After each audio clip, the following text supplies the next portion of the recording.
দেখুন, এটা দলের পক্ষ থেকে কোনো স্টেটমেন্ট দেওয়া হয়নি যে এত লক্ষ বা এত কোটি নাম বাদ যাবে। আমি যদি বলি যে 5 কোটি নাম বাদ যাবে, সেটা অগ্নিমিত্রা পালের স্টেটমেন্ট হবে, সেটা ভারতীয় জনতা পার্টি পশ্চিমবঙ্গ প্রদেশের স্টেটমেন্ট নয়। দুটোকে এক করবেন না।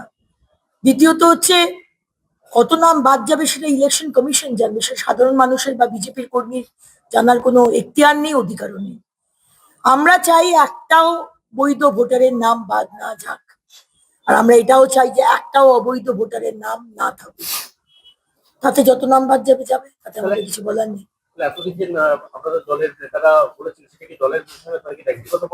অ্যাবসলিউটলি। দলের স্পোক্সপারসন যখন কোনো কথা বলবেন, তখন সেটা হয়ে যায় দলের মতামত।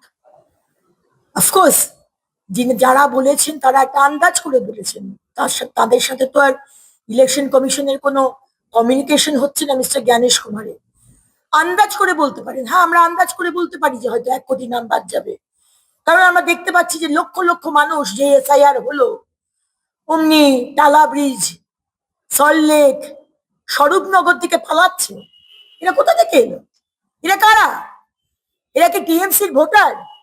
এরা কি মমতা ব্যানার্জি লক্ষ্মীর ভান্ডার দিয়ে পুষে রেখেছিলেন যে প্রত্যেক ইলেকশনে বাংলাদেশি রোহিঙ্গা তাদেরকে ভোটার কার্ড তৈরি করে দিয়ে তারা আপনার ভোট দেবে? হ্যাঁ, আমার আবাসের বাড়ি নেবে, আমার ছেলে মেয়ের চাকরিটা নেবে, আমার লক্ষ্মীর ভান্ডার নেবে, আমার বাড়ির জলটা নেবে। হতে দেবো না আমরা। আমরা বলেছি আমাদের যেটা মনে হয়েছে, আমরা বলেছি 1 কোটি হতে পারে, 1.5 কোটি হতে পারে, 50 লক্ষ হতে পারে, আমাদের আন্দাজ। কারণ আমরা দেখতে পাচ্ছি আশেপাশে কিভাবে রোহিঙ্গা, মুসলমান, ডুপ্লিকেট, শিফটেড ভোটারদের দিয়ে মমতা ব্যানার্জি ইলেকশন করিয়েছেন। কি হলো হঠাৎ মমতা ব্যানার্জির এত অসুবিধা কেন এসআইআরকে নিয়ে? কেন এসআইআরকে নিয়ে মমতা ব্যানার্জি আপনার এত অসুবিধে? আপনি তো পার্লামেন্টে দাঁড়িয়ে 2005 সালে এক গুচ্ছ কাগজ ছুঁড়ে মেরেছিলেন। আপনি প্রতিবাদ করেছিলেন যে বাংলাদেশ থেকে অনুপ্রবেশকারীরা ঢুকছে। তখন বলেছিলেন কারণ তখন মুখ্যমন্ত্রী ছিলেন না, সিপিএম গভর্নমেন্ট ছিল। আর আজকে বলছেন কারণ তারাই হয়ে গেছে আপনার ভোট ব্যাংক, তাই না? কিন্তু বাংলার মানুষ তো আর বোকা নয়। সুতরাং এসআইআর হবে, আবারও বলবো, একটাও বৈধ ভোটার যেন কাটা না যায়, আর একটাও অবৈধ ভোটার যেন না থাকে। দেখুন, এটা দলের পক্ষ থেকে কোনো স্টেটমেন্ট দেওয়া হয়নি যে এত লক্ষ বা এত কোটি নাম বাদ যাবে। আমি যদি বলি যে 5 কোটি নাম বাদ যাবে, সেটা অগ্নিমিত্রা পালের স্টেটমেন্ট হবে, সেটা ভারতীয় জনতা পার্টি পশ্চিমবঙ্গ প্রদেশের স্টেটমেন্ট নয়। দুটোকে এক করবেন না।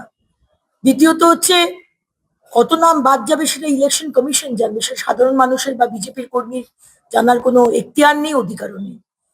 আমরা চাই একটাও বৈধ ভোটারের নাম বাদ না যাক, আর আমরা এটাও চাই যে একটাও অবৈধ ভোটারের নাম না থাকুক। তাতে যত নাম বাদ যাবে যাবে, তাতে আমাদের কিছু বলার নেই।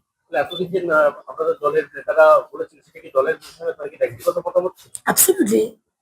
দলের স্পোক্সপারসন যখন কোনো কথা বলবেন, তখন সেটা হয়ে যায় দলের মতামত।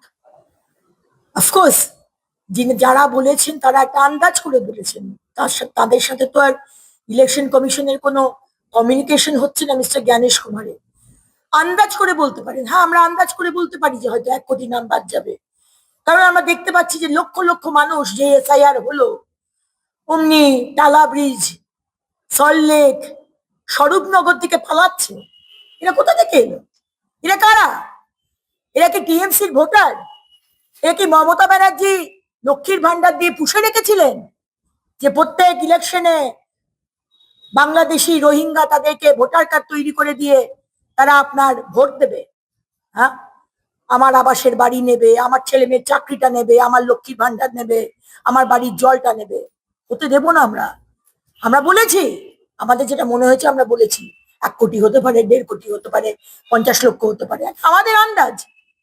কারণ আমরা দেখতে পাচ্ছি আশেপাশে কিভাবে রোহিঙ্গা, মুসলমান, ডুপ্লিকেট, শিফটেড ভোটারদের দিয়ে মমতা ব্যানার্জি ইলেকশন করিয়েছেন। কি হলো হঠাৎ মমতা ব্যানার্জির এত অসুবিধা কেন এসআইআরকে নিয়ে? কেন এসআইআরকে নিয়ে মমতা ব্যানার্জি আপনার এত অসুবিধে? আপনি তো পার্লামেন্টে দাঁড়িয়ে 2005 সালে এক গুচ্ছ কাগজ ছুঁড়ে মেরেছিলেন। আপনি প্রতিবাদ করেছিলেন যে বাংলাদেশ থেকে অনুপ্রবেশকারীরা ঢুকছে। তখন বলেছিলেন কারণ তখন মুখ্যমন্ত্রী ছিলেন না, সিপিএম গভর্নমেন্ট ছিল।